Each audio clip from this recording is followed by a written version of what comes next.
Je sais pas. C'est certain, il va pas plaire à tout le monde, ça va être à toi de choisir.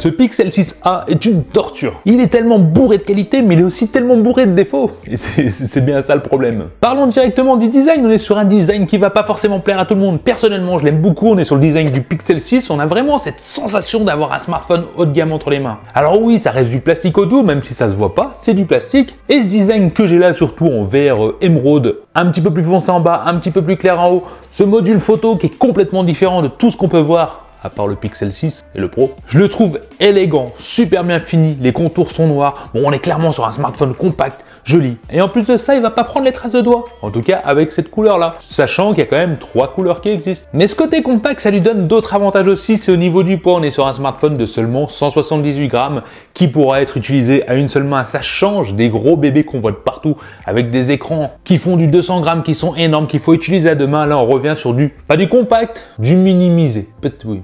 Mais voilà, on commence déjà sur les petits défauts, mais je vais titiller quand même grandement. C'est déjà le bouton Power qui est placé au-dessus du volume sur le côté droit. Tout est du même côté, je trouve ça pas très pratique, sachant que les boutons, je les trouve légèrement durs.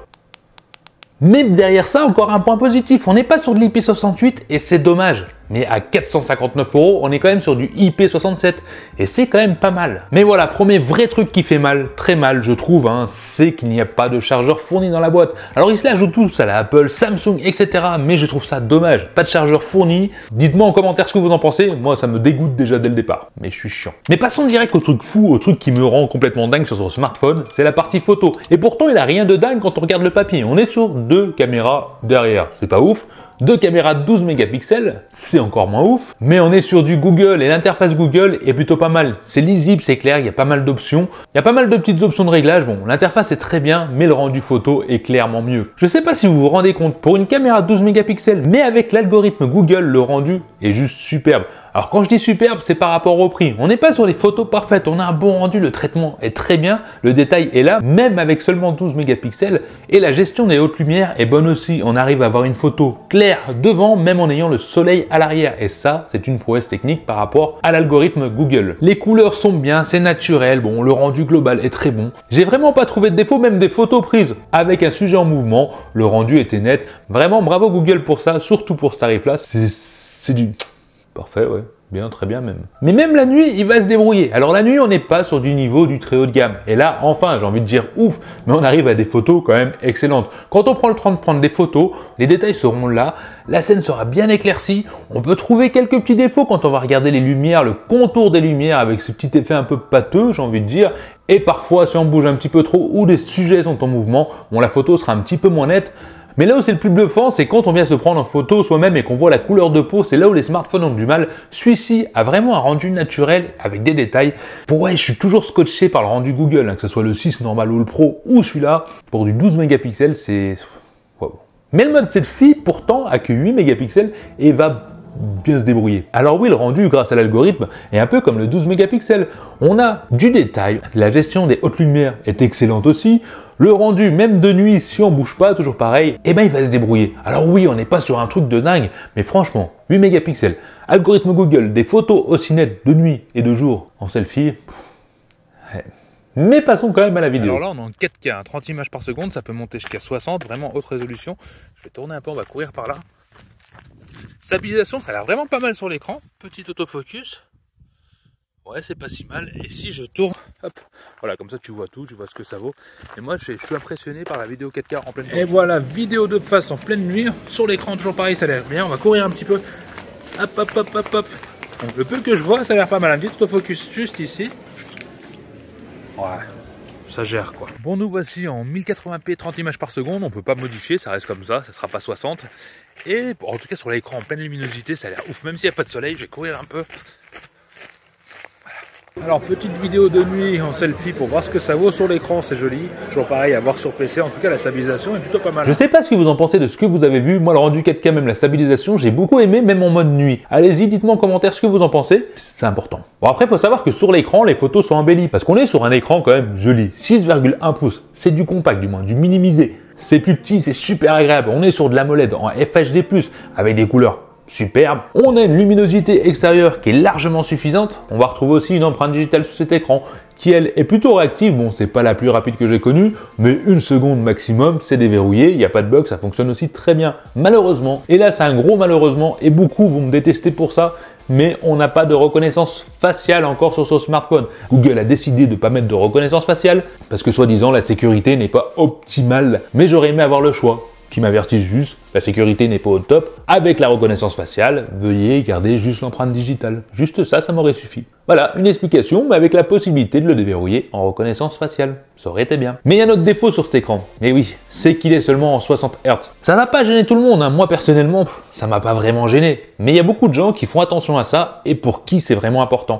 Et c'est vrai qu'à ce prix-là, 459 €, un 90 Hz, ça aurait pas été du luxe non plus. Je pense que ça aurait été même un minimum à mettre. Oh, ça fait mal quand même. Mais passons parce qu'il a quand même pas mal d'autres atouts, mais aussi des défauts, hein. J'en ai d'autres. Déjà au niveau de la fluidité, on est sur un smartphone extrêmement fluide, agréable à utiliser. Bon, c'est du Google Android 12, donc ça fonctionne très très bien pour les applications, pour les paramètres, pour la navigation. Excusez-moi, je n'ai pas compris. C'est normal, c'est pas toi que je parle. Pour la navigation, pour la fluidité des applications, etc., j'ai jamais eu de problème. Parfois, j'ai eu quelques petits bugs, ça bloquait, ou alors j'avais plus d'image affichée dans le traitement de photo. Bon, des petits trucs qui peuvent être corrigés avec le temps. À savoir que Google promet donc 50 suivis de sécurité Android et jusqu'à 3 ans de mise à jour. On n'est pas sur de l'iPhone, mais c'est quand même pas mal. Mais revenons à cette interface et ses options de dingue, parce qu'il y a des options, mais que je trouve complètement magnifiques. Dingue, folle. Déjà, la traduction instantanée, c'est-à-dire que tu peux partir dans n'importe quel pays et ça va le faire automatiquement. Non, je n'ai pas compris. I don't stand nor you for me. Ouais, bon, on a vu mon niveau d'anglais, qui est little, très, ouais, vraiment little. Mais voilà, c'était juste pour faire une démo de tout ça, et moi je trouve ça complètement dingue et super efficace. Autre option, mais qui me rend fou, que j'adore, c'est la détection de musique automatique. En fait, toutes les musiques qui joueront autour de toi, n'importe où, et ben le smartphone, s'il la reconnaît, va te l'afficher en bas de l'écran, et ça te permettra de la retrouver sur YouTube ou etc., ou la télécharger ailleurs, si tu aimes cette musique. Plus besoin d'ouvrir une application, de chercher je ne sais où, c'est tout automatique. Moi j'adore, mais je suis fou de cette option. Après bon, ça veut dire que tu es complètement écouté en permanence, et que ça abuse l'intimité, la vie privée, donc tu oublies là. Bon, après il y a aussi la personnalisation avec Android 12, hein, tu vas voir les couleurs qui vont s'adapter à ton fond d'écran, etc. Il y a plein d'options, et je vous conseille, si vous achetez ce smartphone, d'aller dans Paramètres et Astuces Pixel pour vous aider à trouver toutes les options magnifiques et extraordinaires qui peuvent exister. Mais j'ai dit les meilleures, je crois. Pour parler plus technique, on est sur 128 Go de stockage, on a seulement 6 Go de RAM, on peut dire que c'est suffisant, mais on est sur le processeur Google qui est sur le Pixel 6 et le Pixel 6 Pro, le Google Tensor. Et là, ça va être un combat de j'aime ou j'aime pas. Parce que ce processeur a été surtout développé pour avoir une fluidité, pour être optimisé pour la traduction instantanée, pour le traitement des photos, etc. Mais il n'est pas frappadingue. Alors oui, il va faire tourner des jeux 3D, il va les faire tourner plutôt bien, en tout cas c'était agréable pour moi, j'ai joué à Alpha 9, bon ça suivait bien, c'était des beaux graphiques, il n'y a pas de problème avec cet écran, mais le problème c'est que ce processeur chauffe extrêmement vite, et c'est pas forcément agréable au ressenti derrière, on sent clairement qu'il est chaud, pas forcément qu'il a du mal, hein, parce que ça suit, mais il est chaud, on sent qu'il chauffe, qu'il a besoin d'y aller, et c'est gênant. Pourtant, le score en tutu, il était plutôt pas mal, on était au-dessus des 600 000, donc le score est très bon, mais c'est vrai que dès que tu viens tirer un petit peu, télécharger un peu trop, faire des choses dont, un peu gourmandes, on va sentir le smartphone chauffer, c'est les mêmes défauts que le 6 et le 6 Pro, hein. Vous m'avez compris quoi. Si on oublie qu'il chauffe un petit peu trop, on peut aussi apprécier, c'est le son stéréo.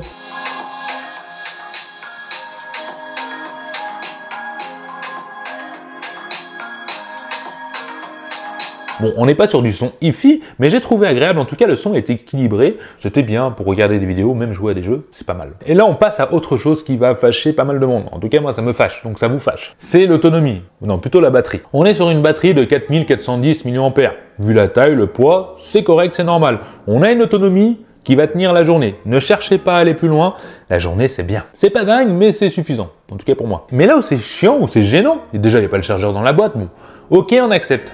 Mais on est sur une charge rapide pour Google, hein, de 18 watts. 18 watts avec une autonomie de 1 jour, ça veut dire qu'il faudra au moins 2 heures pour charger ton smartphone complètement. Là, c'est très chiant, j'aurais aimé avoir au moins du 33 watts. Mais c'est vrai que quand on voit la concurrence moins chère qui propose des charges à 60 watts, 50 watts, bon, bien plus rapide, je sais pas ce que vous en pensez, dites-moi en commentaire, mais moi ça me gêne. Ça me gêne, en plus il n'est pas compatible charge sans fil. Mais là, on lui en veut pas trop pour le tarif. Alors comme je l'ai dit au début, ce smartphone, c'est une torture parce qu'il est vraiment bon à des endroits et vraiment dommage à d'autres. J'ai envie de dire que c'est plutôt le smartphone de Monsieur Tout-le-Monde pour les personnes qui veulent quelque chose de bien développé, optimisé et vraiment pratique dans la vie de tous les jours. Faire des belles photos, là il le fait. Avoir une interface réussie, simple, avec plein d'options, pratique. Là aussi, il le fait. Entre la traduction, la musique, etc., c'est vraiment un smartphone super bien développé. Mais pour les gens plus exigeants qui veulent une charge rapide, le recharger 10 minutes avant de partir en soirée, ou jouer à des jeux, etc., ou une excellente autonomie, enfin bref, non, ça ne sera pas ce smartphone-là, il faudra passer sur d'autres modèles, ou voire passer sur des haut de gamme qui ont déjà 1 an, voire 2 ans, qui seront au même tarif que celui-ci, mais plus optimisés, avec une charge rapide, une étanchéité, voilà. Tout ce que celui-là n'a pas. Donc voilà, on peut pas tout lui demander. Moi, je le trouve quand même excellent. C'est vraiment un smartphone que j'aurais pu prendre pour moi s'il avait une charge plus rapide. C'est vraiment ça qui me, qui me stoppe. Mais j'avoue que j'ai eu un coup de cœur sur ce smartphone. J'espère que cette vidéo vous a plu. N'hésitez pas à mettre un pouce vers le haut si vous aimez la vidéo. Allez-y, lâchez-vous. Abonnez-vous si vous aimez mes tests, parce qu'il y en a plein d'autres qui arriveront. Et je vous dis à la prochaine vidéo. Les tout qui maintiennent. Allez, bye. Allez, à vous, t'as aimé la vidéo. Lâche-moi un petit commentaire en dessous pour me dire ce que t'en penses. Abonne-toi, sinon tu seras marabouté par les yeux de tout qui chien toute ta vie.